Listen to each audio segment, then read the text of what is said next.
como eu disse para vocês, descritivo e analítico. O estudo transversal analítico, o objetivo dele é investigar a associação entre dois parâmetros que estão relacionados ou não. Esse estudo, ele caracteriza uma metodologia incompleta. Por quê? Porque existe presença de riscos e resultados que são simultâneos. Então, a gente não consegue muito controlar o viés ali, a causalidade. Exemplo, validar se os mineiros que trabalham na coleta de carvão podem desenvolver bronquite. A ideia é super boa.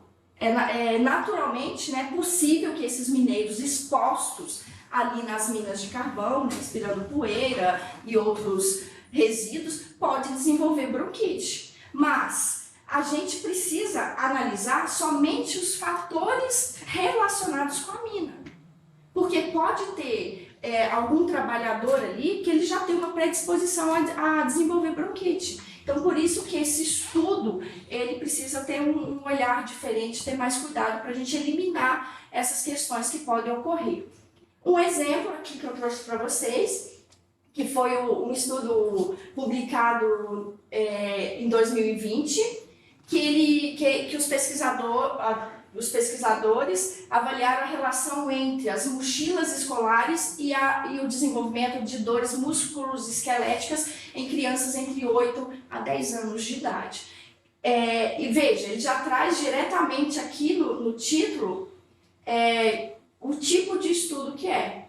E aqui, obviamente, ele vai descrever novamente. Esse estudo, eu achei ele bem interessante, que 60% dos estudantes que carregavam mochilas que ultrapassavam 10% do seu peso corporal. Obviamente, isso, né, teve uma causalidade, causou dor nesses estudantes em torno de 31,7%. Então, só mostrando alguns exemplos para vocês, que tem muitos artigos, né, muitos trabalhos publicados realizando esse tipo de estudo. Então, vejam bem, nos estudos transversais, a gente vai ter aqui a exposição, e essa exposição vai causar, né, um efeito nesse paciente. E no estudo transversal, a gente vai fazer uma medida aqui única durante esse tempo. A gente vai fazer uma única intervenção. Enquanto os outros estudos, a gente vai ver nas aulas posteriores, a gente vai ter um acompanhamento aqui ao longo do tempo.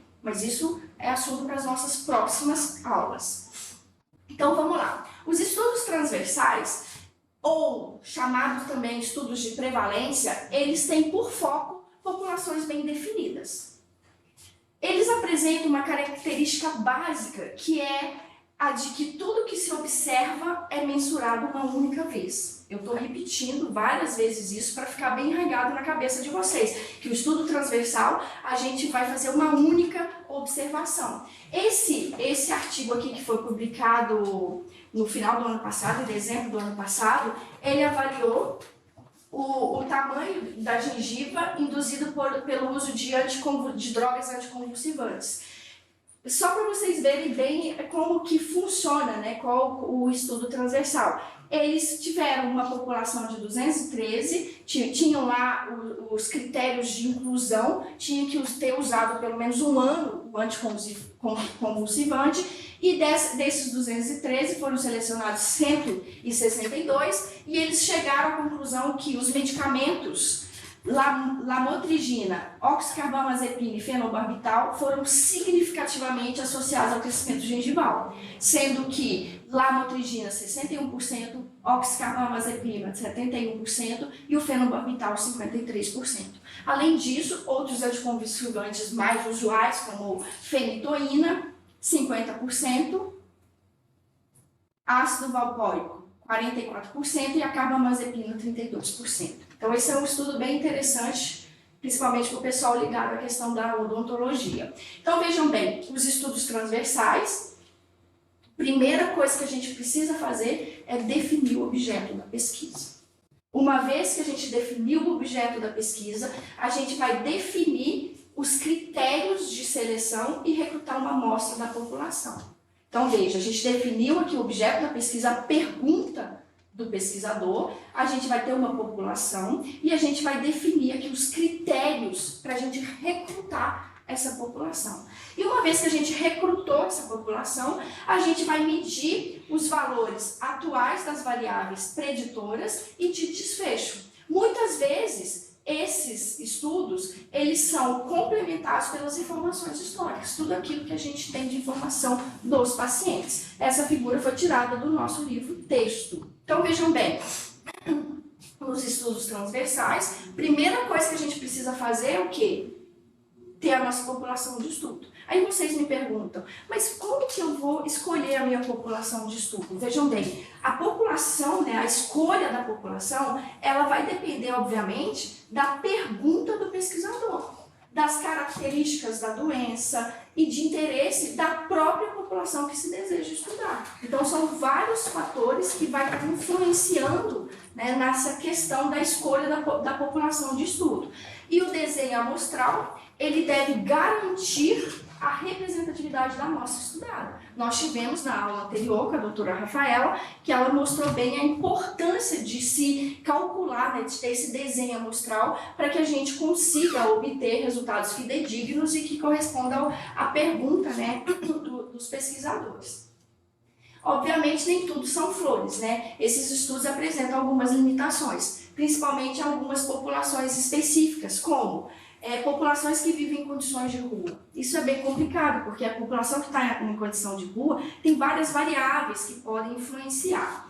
Populações que vivem em zonas de conflito. Nossa, se você desenvolver um estudo numa zona de conflito, de guerra, é muito difícil, né? Além disso, populações que vivem em reservas indígenas. Hoje em dia, estudar populações indígenas é muito complicado, principalmente pelas questões éticas. Além disso, outra limitação também é relacionada a trabalhadores da área da construção civil, devido exatamente a várias variáveis aí. Os estudos transversais, eles também são conhecidos como inquéritos. Quando abrange a população geral, usam-se os dados primários. Esses dados, eles são coletados individualmente e esses dados incluem informações relativas ao sujeito da pesquisa e do ambiente que vive no momento da pesquisa. Lembra lá da mina que eu falei para vocês? Quando você quer estudar um trabalhador de mina, você vai avaliar também o contexto que esse sujeito está inserido. Podem ser relatos de dados retrospectivos, como vacinação, exposição pregressas. Por exemplo, sempre sai algum dado aqui, em 2020, 86,6% da população, das crianças foram vacinadas contra a polio. Então, e o objetivo era 98%. Então, nos dá dados relacionados a isso. Os inquéritos nacionais, eles são seriados, né? Nós temos em cada etapa amostras que representam uma mesma população, porém, cada amostra compõe-se de pessoas diferentes. Aquilo que eu falei para vocês. Aquele artigo que eu mostrei para vocês, eles realizaram estudos de 2011 a 2018, mas cada participante teve uma única coleta. Então, várias pessoas que compõem esse estudo. Nesse ponto aqui é importante a gente ressaltar que difere dos estudos longitudinais, que é o que a gente já falou, nos quais as mesmas pessoas são estudadas em momentos diferentes. Essas pessoas, né, nos estudos longitudinais, elas serão acompanhadas ao longo do tempo. Os estudos transversais, eles podem ser, né, estudados utilizando fontes de dados, que são comumente que a gente utiliza os dados primários desses participantes, dados secundários também, que podem ser empregados, como, por exemplo, registro de serviços hospitalares, ambulatoriais, prontuários médicos, que podem ser utilizados tanto para estudos transversais como longitudinais, dependendo, obviamente, da completude das informações e da regularidade do acompanhamento. O nosso banco de dados aqui do CEPET, a gente tem condição de realizar estudos, né, de todos os tipos. Na nossa aula anterior, eu falei para vocês que a gente tem incluso no nosso banco praticamente 100 mil doentes. Já deve ter chegado nesse patamar aí. Então, a gente tem condição aqui de realizar estudos de todas as formas e um deles são os estudos transversais. Nos estudos transversais, uma observação, a obtenção da informação deve ser no mesmo momento, por exemplo, na primeira consulta. Então, todos os participantes da pesquisa, você vai coletar aquelas informações na primeira consulta, ou na data da alta. E outros momentos também que você acha que é relevante. Você vai definir, quando você estiver delineando o seu estudo, qual que é o melhor momento para você coletar essas informações. Eles são utilizados em análises descritivas para fundamentação de políticas públicas. Por quê? Eles permitem o reconhecimento de grupos vulneráveis, isso é bem interessante. Por exemplo, segundo dados estatísticos, mostram que os pacientes obesos têm maior propensão a desenvolver hipertensão e tal, e vários outros fatores. Padrão de consumo de medicamentos, isso aqui dentro da farmacologia, né, da farmácia clínica a gente utiliza bastante, a gente é capaz de pegar dentro das unidades básicas de saúde o padrão de consumo de medicamento desses usuários e, além disso, prevalência de exposições de risco, por exemplo, tabagismo. Nós sabemos que as pessoas, que os tabagistas, eles têm maior propensão a desencadear cânceres de pulmão e por aí vai. Além de hábitos alimentares, estilo de vida, tudo isso está relacionado aos estudos transversais e ele nos traz nos chama atenção para a questão da vigilância do risco. Então, segundo esses estudos, a gente pode predizer que tal população tem maior possibilidade de desenvolver uma tal doença. E eles são indicados para estudar doenças de baixa letalidade, que são doenças crônicas. Então, vejam, nos estudos transversais, uma vez que a gente definiu a nossa população, a gente vai ter a coleta de dados sobre a exposição e a doença, e esse doente, ele pode estar exposto e desenvolver a doença, ele pode ter sido exposto e não desenvolver a doença, ele pode não ter sido exposto e desenvolver a doença, e não exposto sem doença. O uso, então, para que serve, né, os estudos transversais? Serve para medir e descrever a frequência das doenças. Mede a frequência e características de fatores de riscos conhecidos. Além disso, serve para identificar novos fatores de risco, nos acenando aí a possibilidade de riscos. É utilizado também para planejar serviços e programas de saúde e avaliar serviços e programas de saúde. Então, ele tem um uso muito presente aqui, principalmente nas políticas públicas de saúde, né, na saúde pública. E através dos estudos transversais, a gente vai medir a prevalência. Veja bem, o que é prevalência? É o número de casos de uma doença em uma dada população em um momento específico. Nos traz a proporção da população que sofria da doença em um determinado momento. E aí a gente vai ter a probabilidade, através desses estudos, a gente vai ter a probabilidade de ter a doença. A prevalência, ela é calculada pelo número de casos existentes da doença dividido pela população. Então a gente vai ter aqui como medida de ocorrência a prevalência, lembrando que a prevalência ela não mede o risco, ela nos traz os casos existentes da doença. E a gente vai calcular casos existentes dividido pela população. E como medida de associação, a gente vai ter a razão de prevalência, que é o que a gente chama de RP. O que é isso? Prevalência dos expostos dividido pela prevalência dos não expostos. E aqui eu trouxe um esquema para vocês, para a gente entender como que a gente faz esses cálculos. Eu tenho aqui expostos que ficaram doentes, a população A, expostos que não ficaram doentes, população B, não expostos que ficaram doentes, população C, e não expostos que não ficaram doentes, população D. E se a gente quiser avaliar a prevalência da doença em expostos comparados com não expostos, o que a gente vai fazer? A gente vai pegar os expostos doentes dividido pelos expostos doentes somado aos expostos não doentes. Lembra que é a população, né, doente dividido pela população total. Versus, né, a gente tem aqui os não expostos, C,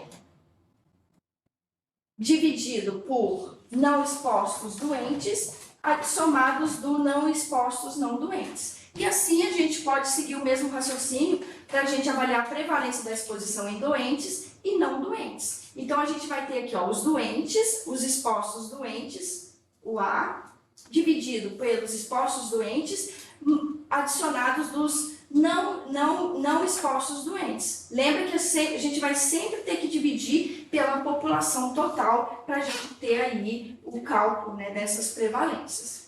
Mas qual que é a interpretação disso? Se o risco de prevalência for igual a 1, não há associação. Se for maior que 1, essa associação é positiva. E se for menor que 1, associação negativa. Mas para que serve isso? Vejam bem, é bem interessante quando a gente está fazendo um estudo e a gente percebe que a associação é positiva. Por exemplo, pacientes hipertensos têm maior possibilidade de desencadear dislipidemias e por aí vai. E isso dá uma robustez para o nosso estudo. E, obviamente, a gente pode ter nenhuma associação negativa também. Não denigre o estudo, mas o interessante é que a gente tem essa associação positiva. Aí eu trouxe um exemplo aqui para vocês, para a gente aprender a fazer isso. Pacientes obesos, né, com obesidade MC superior a 30, e para a gente correlacionar com hipertensos e não hipertensos. Pacientes obesos, 78 são hipertensos e 82 não apresenta hipertensão arterial, sendo o total de 160.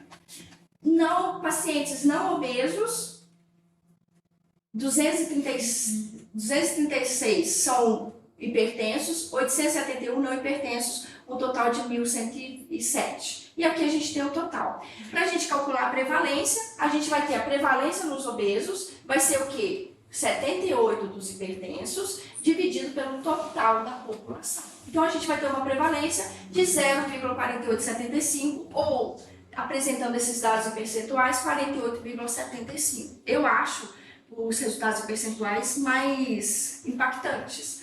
E a prevalência de não obesos, a gente vai ter 236 dividido por 1.107, que vai dar esses valores aqui. E aí a gente faz a razão da prevalência, que vai ser 0,48 dividido por 0,23. Então, nós temos uma razão de 2,3. E como que a gente interpreta isso? A prevalência de hipertensão arterial nos obesos é 2,3 vezes a prevalência nos não obesos. Ou ainda, a prevalência de hipertensão nos obesos é 1,3 vezes maior que a prevalência nos não obesos. E em percentuais, que eu acho mais impactante, a prevalência de hipertensão arterial nos obesos é 130% vezes maior do que a prevalência nos não obesos. O que vocês acharam desses resultados? Vocês estão satisfeitos com esses resultados? São assustadores, né? Mas convence? Não? Não. Então depois a gente discute aí. Nós temos estatísticos epidemiologistas aqui que depois a gente vai discutir aí se tiver alguma informação equivocada. Como já dizia o Dr. Álvaro, a gente não pode simplesmente aceitar esses resultados. Não é verdade? A gente tem sempre que perguntar. Brigar com eles. Brigar, né? Falar o que está acontecendo com esses resultados. Eles são reais? É verdadeiro isso? Então, o pesquisador, ele nunca deixa de questionar, assim como já dizia Einstein, o importante é não parar de questionar. E aí eu pergunto para vocês, os hipertensos, eles são mais obesos por serem hipertensos ou se tornaram hipertensos por serem obesos? E sabe por quê, pessoal? A gente faz um estudo lindo, né? Ele tá todo redondinho, maravilhoso. Aí a gente submete, aí vem umas perguntas dos referidos, assim, fala, meu Deus, como é que a gente não pensou nisso, né? O que vocês acham? Eles são mais obesos por serem hipertensos ou se tornaram hipertensos por serem obesos? Baseado no que? Nos dados que você apresentou, não dá para saber. Exatamente. Não dá para saber. Não dá para saber. Porque, veja bem, a relação temporal da ocorrência da doença com certas exposições não é conhecida. Ou seja, não é possível saber se a exposição é causa ou consequência da doença. Então a gente tem que estar sempre muito atento, porque a gente vê vários resultados aí, por isso que a gente tem que ficar crítico em relação a esses resultados que a mídia libera, nos joga aí diariamente. A gente tem que ter sempre um olhar crítico para avaliar se são reais ou não. E as características como sexo, raça ou genes, que não são influenciados pela doença, não deixam dúvidas sobre a temporalidade dos fatos. E agora, a gente está falando sobre estudos transversais, mas quais que são as vantagens e desvantagens? Vantagens. Os estudos transversais, eles apresentam uma grande vantagem, que eles são simples, apresentam uma simplicidade, baixo custo, são estudos rápidos de serem desenvolvidos, apresentam uma objetividade na coleta de dados, facilidade em obter amostras e tem uma representatividade dessa população. Então, esses estudos, eles são adequados para descrever características dos eventos na população, para identificar casos na comunidade e para detectar grupos mais vulneráveis. Então, eles têm ali suas vantagens e a sua aplicabilidade. E tem as suas desvantagens. Eles apresentam condições de baixa prevalência, exigem amostras de grande tamanho. Então, assim, às vezes, para responder a pergunta, a gente vai ter que ter um N gigantesco. Os pacientes curados ou falecidos não aparecem na casuística de casos. Isso aqui está relacionado com a causalidade e também com a questão do viés que a gente precisa. E aí você acaba perdendo muito doente durante o seu, né? Porque você vai ter que retirar e seu N acaba diminuindo bastante. Dados de exposição atual podem não representar a exposição passada e a temporalidade pode não ser estabelecida. Então, um resumo já, indo para as considerações finais, o que a gente viu hoje? Que o estudo transversal, a gente vai fazer uma medida uma única vez, ele apresenta evidências mais fracas a respeito da causalidade do que dos estudos de coorte, e eles são valiosos para fornecer informações descritivas sobre prevalência e tem a vantagem de poupar tempo, recursos financeiros e evitar o problema dos abandonos típicos de um estudo de segmento. Então, obviamente, tem suas vantagens e desvantagens. E a gente vai escolher qual estudo que a gente vai fazer. Depende da pergunta do pesquisador, do seu objetivo. Então, só um resumão aqui, a gente viu o seguinte, que as pessoas, elas são expostas e podem desenvolver a doença. E a gente vai ter vários grupos, né? E a gente pode, durante essa exposição aqui, realizar inúmeros estudos. E em um único momento dessa exposição, a gente vai ter o estudo transversal. E todos esses estudos aqui, pessoal, por isso que eu trouxe todos esses nomes aqui, os tipos que a gente vai estudar na próxima aula. Hoje a gente focou aqui no estudo transversal, né? E no nosso próximo encontro, semana que vem, a gente vai estudar estudo de coorte. Muito obrigada. Considerações, correções?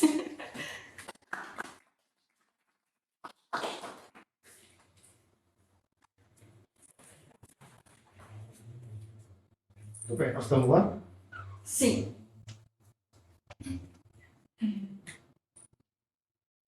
Quer que tire a... Não, ainda. Acho que vamos conversar um pouquinho. Primeiro que as tuas aulas são muito gostosas. Né? Você organiza bem as aulas, você já tem experiência de dar aula. Nós estamos te vendo dar aula pela segunda vez. Né? Bem organizado, o pensamento, a maneira como você fala, é bem gostoso. Segundo, que a gente tem que tomar mais apreço pelos estudos transversais. A gente meio que taxa entre os estudos observacionais o estudo transversal, assim como aquele que gera a menor quantidade de informação. Esse é o estudo transversal. Os estudos transversais, eles não são fáceis de se fazer. Primeiro que você precisa de uma amostra grande, né? Então você precisa de ter uma base de dados, uma base de doentes relativamente grande para poder fazer um estudo transversal que faça sentido. Segundo, que ele é um estudo que, como você avalia duas variáveis num determinado tempo, e você não tem a variável tempo, você não está buscando uma relação de causa e efeito, você está buscando uma associação entre as variáveis. O que te traz a informação da relação causa e tempo, da causalidade, da temporalidade entre as variáveis, é o que você sabe fora do estudo.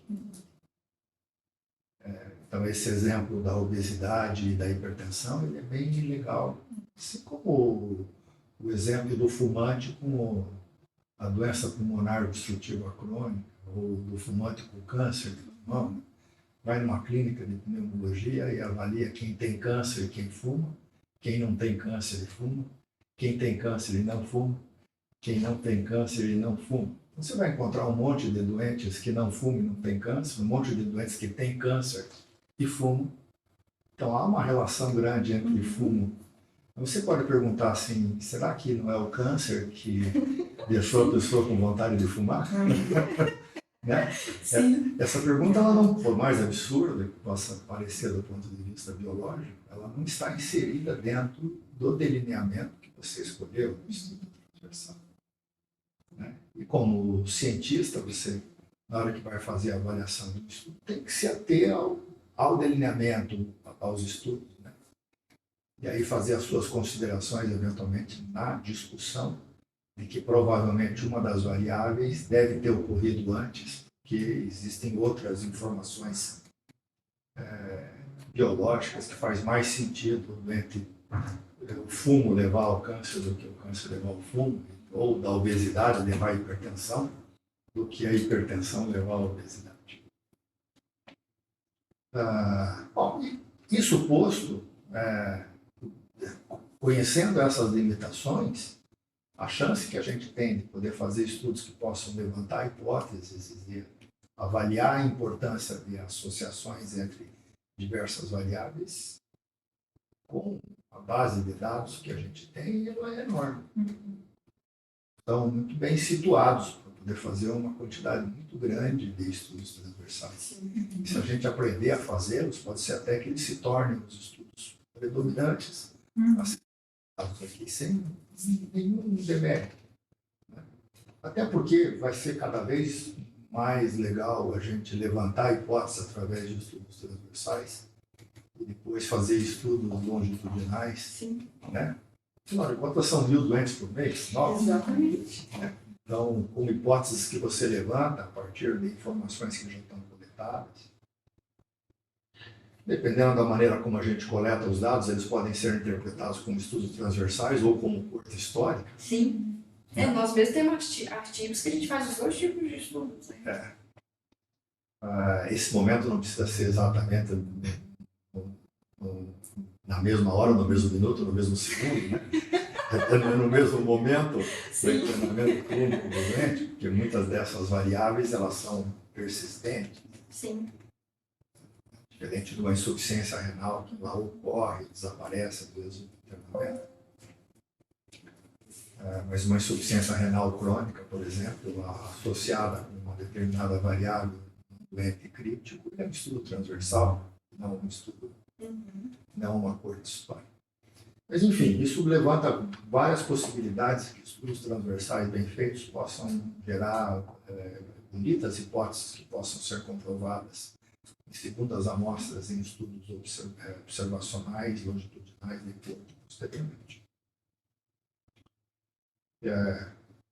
A gente pode traçar a evolução com estudos transversais, isso é uma coisa legal. Né? O que o Marcelo faz no boletim nada mais é do que fazer um estudo transversal todos os dias e traçar uma linha. Olha que legal. Que na verdade a gente não esqueci de dar um exemplo, Marcelo. Eu gosto de trazer trazer nossos exemplos aqui. Quando ele põe o número de pacientes que morrem pelo número de pacientes expostos, Sim. ele está, na verdade, dizendo qual que é uma proporção de mortes em um determinado tempo. Como essa proporção de mortes, ela cria um gráfico de linha ou um gráfico que muda ao longo do tempo. Na verdade, a gente consegue ver uma evolução a partir de múltiplos estudos Ai, que transversais. legal. Ai, queria ter trazido, doutoral. Eu queria ter trazido esse exemplo. Ai, sacanagem, doutoral. Você Não, me acho fecha que que a o cereja do exemplo bolo. mais. Mas acho que o exemplo mais bonito e interessante são a metodologia que os institutos de pesquisas fazem para poder avaliar a opção de voto Sim, da população. Né? verdade. Então, cada vez que você olha o Jornal Nacional, a opção de votos, ou a favor ou contra o Bolsonaro, em Mais janeiro, em fevereiro, março, abril, ele tem uma proporção, ou seja, uma prevalência de uma determinada opção de voto num determinado momento, numa população, e que ela muda ao longo do tempo. Então é possível você traçar gráficos, não são cortes, mas você traça com múltiplos estudos transversais tendências.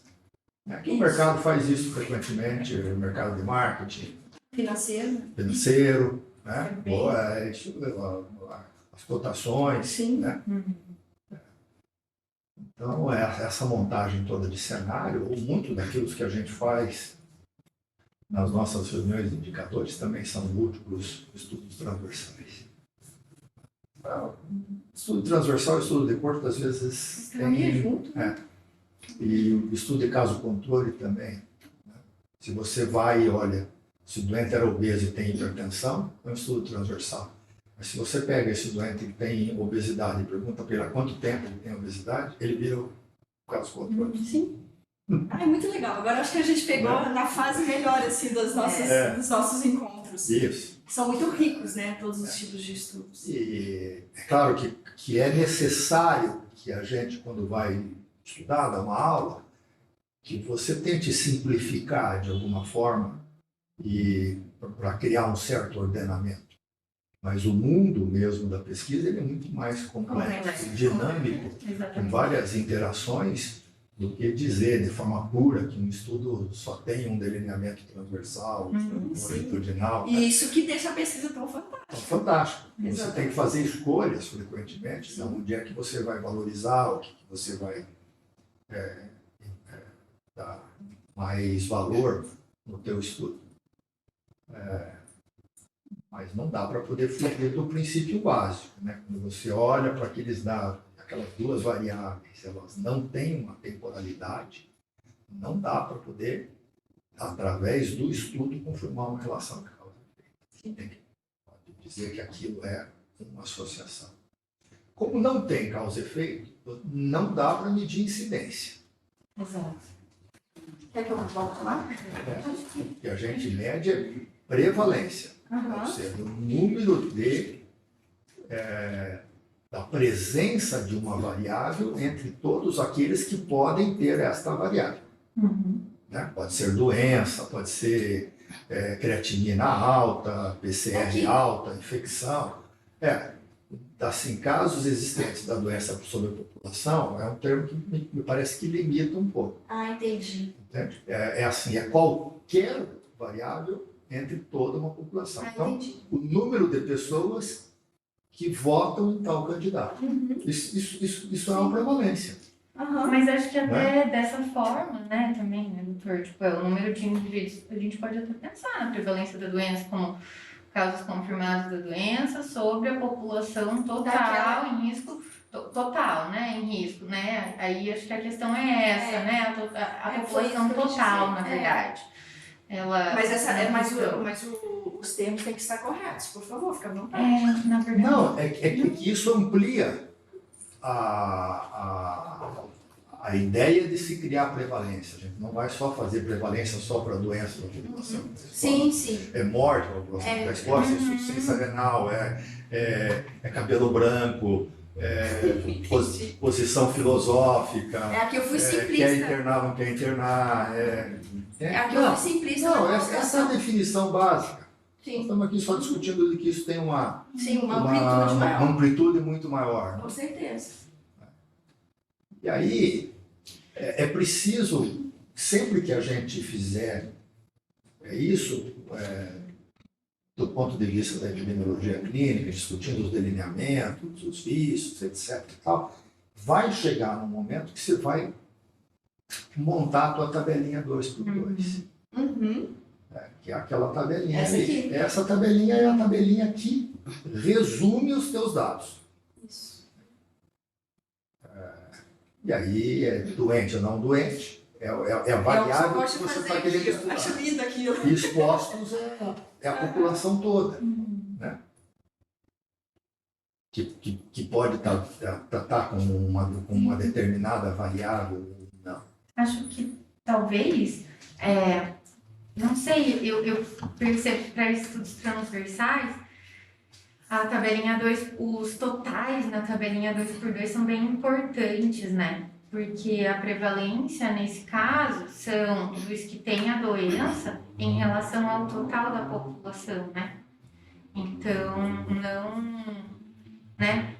A Põe prevalência. lá a próxima slide. Vamos próximo. Aqui é esse daí, ó. Aquilo ali nada mais é do que uma tabelinha 2x2, 78, 82, o 236, o 871, os 4 de dentro. E os de fora são os totais. 60 é 78 mais 82, etc. Isso que ela está falando.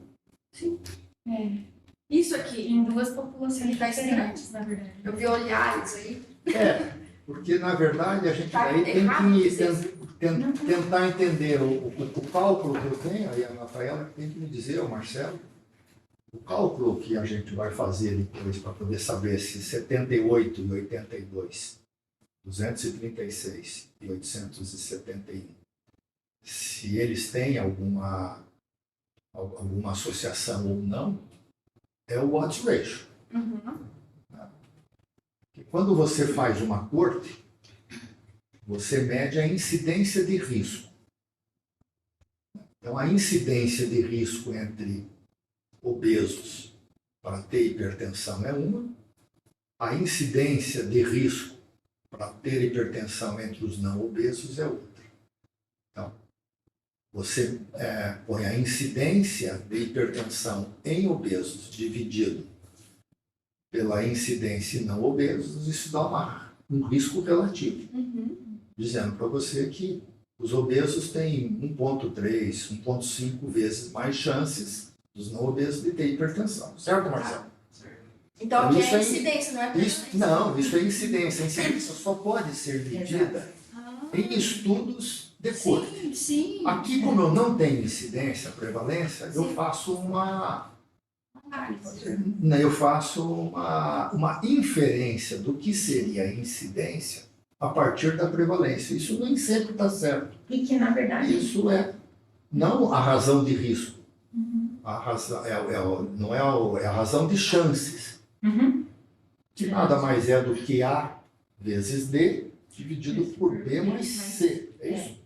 é A, B, divididos por A vezes B, divididos por B vezes C. Tá.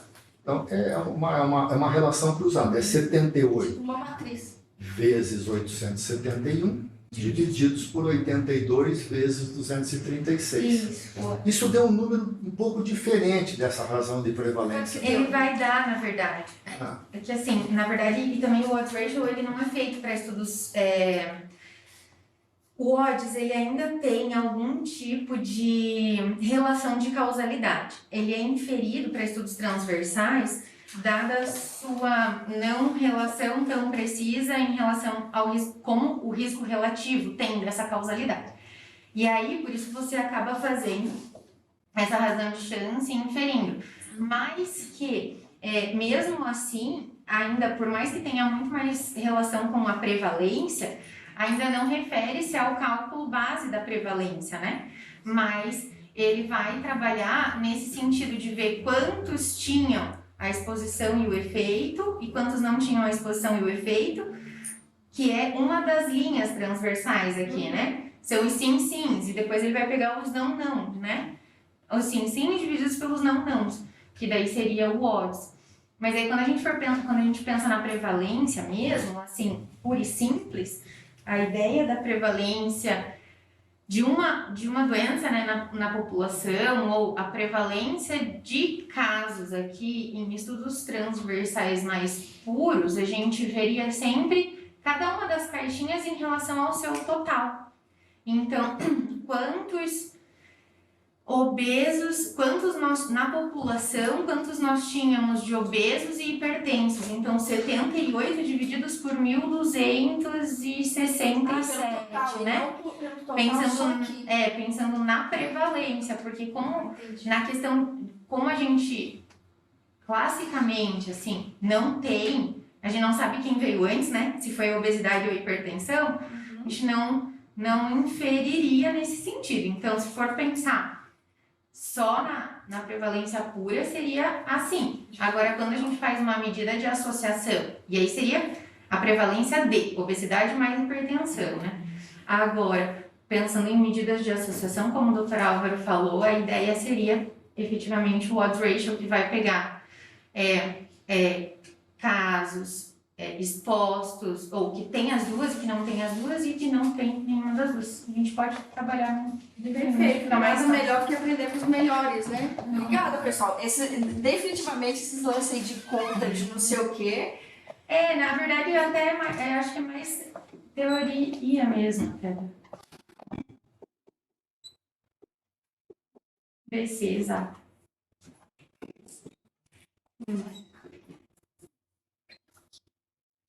Acho que a pergunta é a seguinte.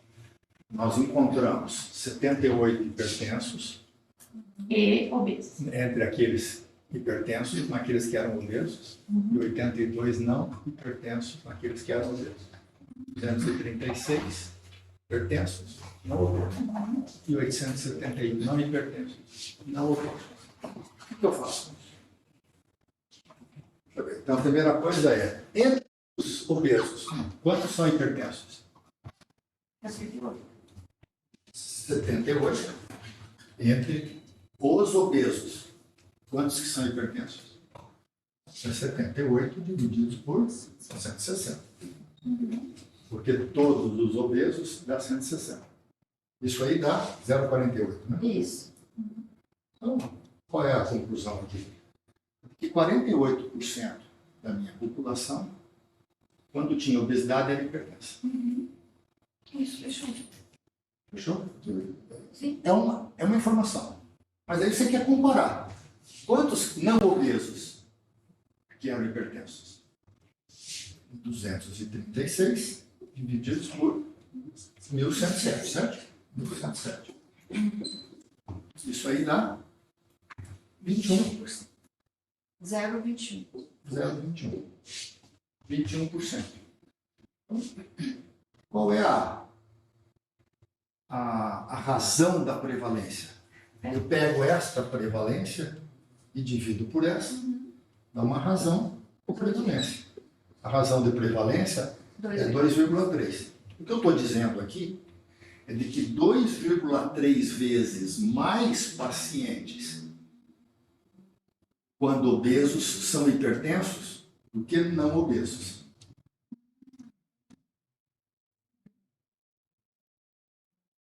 Sim. Essa é a informação zero. Agora, ela é uma informação real? Essa é uma informação que, teoricamente, ela só pode ser obtida em estudos de incidência. E eu estou fazendo isso a partir de estudos de prevalência. E agora, José? Confuso isso, doutor. Meu Deus. Porque Ui. o certo é para você poder pegar doentes, saber quantos obesos e não obesos vão desenvolver hipertensão, pegar obesos, não obesos, e acompanhar durante 50 anos e ver dos obesos quantos vão desenvolver hipertensão e quantos não vão desenvolver hipertensão. Nós não estamos fazendo isso. Nós estamos fazendo uma maracutaia. Sim. Desculpa pela maracutaia. Não, é o que o estudo transversal faz. A gente só está aqui para poder entender as limitações do estudo transversal. Ele é o subterfúgio que a gente usa. Uma outra forma da gente poder avaliar isso de uma forma mais fácil é o chamado duplo cruzado, ou a razão de chances, né? Que é o odds ratio. O odds ratio a gente calcula o A vezes o B dividido pelo B vezes o C. Né? Mais ou menos como se a gente fizesse assim. Ó. Pega esses dois números e divide por esse, que é 78 vezes 871, divididos por 82 vezes 236. Quanto é que dá isso aqui? 2,50. 3,5. 3,50. Viu? Eles não deixam a gente pensar, viu? Ok. Eu obtive duas informações diferentes.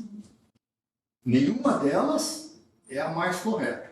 A mais correta seria eu fazer um estudo de cor e ver a razão de risco, o risco relativo. A razão de prevalência, ou o odds ratio, deu alguma coisa entre 2,3 e 3,51. O que eu estou perguntando, e eu não sei a resposta, é qual delas eu vou usar.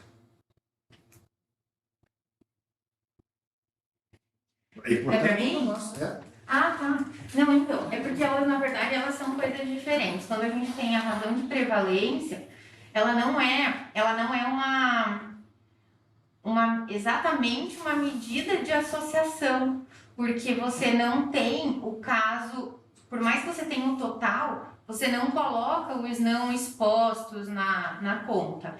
Ela é a prevalência dos expostos. Não, ele põe aqui, ele põe no exposto. Aqui Sim, tá embaixo. embaixo, exato. Mas por que a razão da prevalência? A razão boa. Quando, Marcelo? Bom, considerando todas as considerações, é só levar em consideração que assim, os números são lindos, né? Você sabe trabalhar com eles, né? E nesse caso, eu não sei se eu estou falando alguma coisa errada, mas nesse caso eu usaria o odds ratio. Eu acho que ele é um pouco mais benéfico para esse tipo de estudo, pelo que eu já venho olhando e observando. Mas é uma teoria mais minha, não baseada em uma ciência, uma coisa própria minha. Eu acho que ele mostra uma consideração melhor para esse tipo de estudo. E também já aproveitar e parabenizar a Eliana Nossa, pelas aulas, porque obrigada. eu aprendi bastante. E assim como a Einstein falou, né, para a gente continuar persistindo e olhando e não aceitando esse tipo de coisa, eu aprendi bastante isso aqui. É aquilo que a gente, o Souza Júnior já falava na estatística, é a tentativa de torturar os números até que eles confessem. Então, a gente tem que torturar sempre eles, até que eles nos mostrem a verdadeiro significado. Então, parabéns. Parabéns.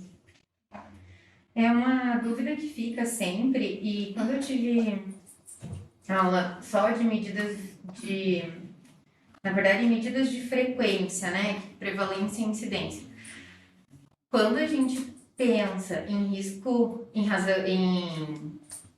razão de prevalência, ela é uma medida de frequência.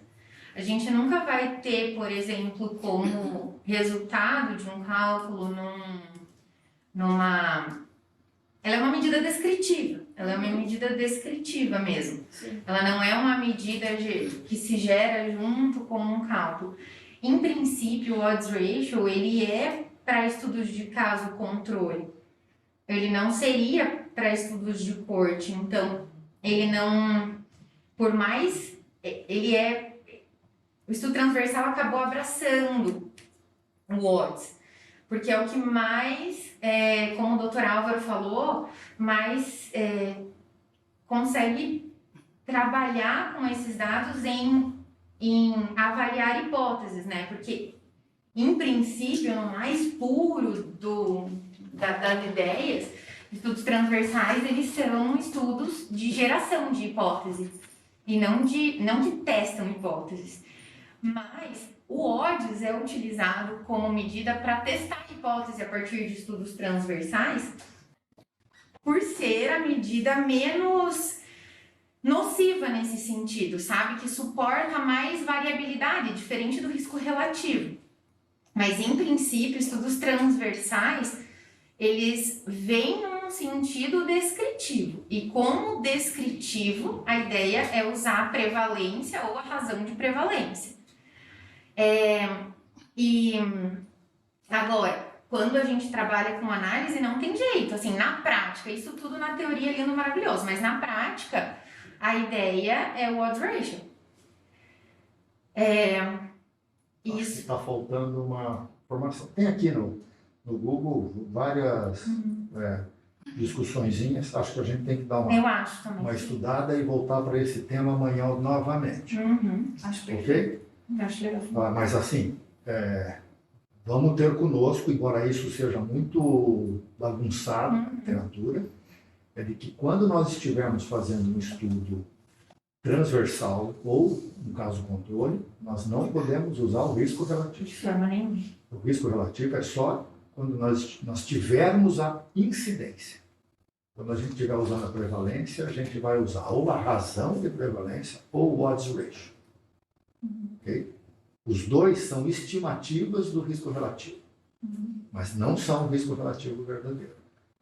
Okay? Tem algumas considerações técnicas aqui que fazem essa diferença. Eu acho que é importante que a gente tenha isso, porque os nossos estudos, frequentemente, acabam em gerar a tabelinha 2x2. Né? Se você não tiver essa visão de que você está fazendo um estudo transversal, para no final das contas criar uma tabela 2x2. Ela que vai resumir toda a tua pesquisa que você estiver fazendo. Né? Você vai medir um monte de coisas para poder construir uma tabela 2x2. E a partir dela, ela tem que ser analisada. Quais são as maneiras como você descreve o que está escrito naquela tabelinha 2x2. É através da razão de prevalência ou do odds ratio. Saber exatamente em que momentos a gente usar uma das duas, de uma forma clara, eu ainda não tenho isso, vai ser importante para nós. Okay? Não esquecer de que tudo que a gente viu hoje tem que ser muito baseado nas aulas que a gente viu anteriormente. Ou seja, não adianta nada a gente construir uma bela de uma tabela 2x2 se tiver vício de seleção de amostra. Se tiver vício de aferição, né? A seleção e aferição, principalmente. E a maldita confusão. Okay? Ou seja, outros dados frequentemente têm que ser avaliados, né? Nunca esqueço, quando eu estava começando a minha atividade profissional e a discussão lá no mestrado do IAC, estou falando 84, 85. Vamos estudar doença coronariana em taxista, que é muito mais fácil, o taxista. Um médico chamado Bettini fez um estudo transversal com pacientes taxistas, se eles tinham ou não tinham doença coronariana. E comparou com motoristas de um familiar que não era motorista de táxi. E aí ele mostrou um aumento da incidência clara de que os motoristas de táxi tinham mais doença coronariana do que um irmão ou do que um parente próximo. Então, a conclusão é ser motorista de táxi leva a doença coronariana. Que loucura, né? Provavelmente isso não é verdadeiro, provavelmente a característica do motorista de táxi na década de 80 era de alguém que naquela época fumava dentro dos carros, era alguém que não tinha sedentário, obeso, Comiam mal, trabalhava 24 horas por dia, etc. E tal. E isso levava, não era o fato de ser motorista de táxi, Exatamente. né? Tinha um menor controle de doença coronariana. Então, a gente pode muito bem encontrar relações aí muito importantes, mas que não são verdadeiras, elas são falsas por causa de vícios ou acaso. Que são as famosas falácias, né? As falácias dos estudos transversais, assim como acontecem falácias ecológicas, toda vez que a gente mede num único momento do tempo. E aí, isso é uma coisa que eu conversei bastante com o professor Mário Carreira, que me deu estudos transversais lá em Portugal.